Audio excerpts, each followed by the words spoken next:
পাথরের আঘাত খাওয়া মোহাব্বতে সুদিনের সাথী তুমি দূর দিলেও তার পাশে থাকো কি আরো কিছু সুন্নাত আছে তুমি জানো কি জানলেও জীবনে কখনো কামানো সুন্নাত কোরআনে সমাজ নির্মাণে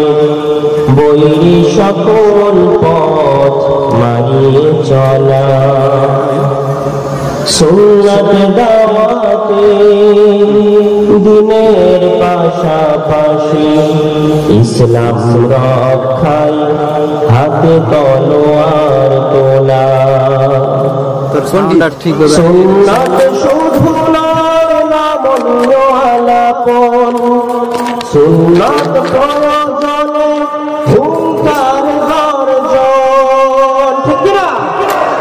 সুন্নাত শুধু নয় মেষ চড়াতে যাওয়া আর সুন্নাত হলো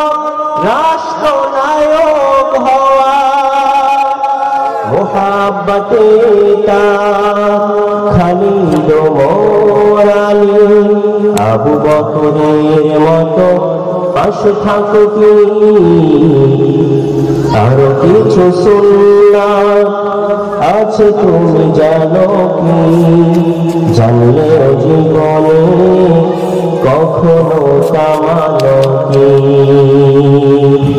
আলহামদুলিল্লাহ ঐতিহ্যবাহী বড় ভাষায় মোল্লা সমাজের উদ্যোগে আয়োজিত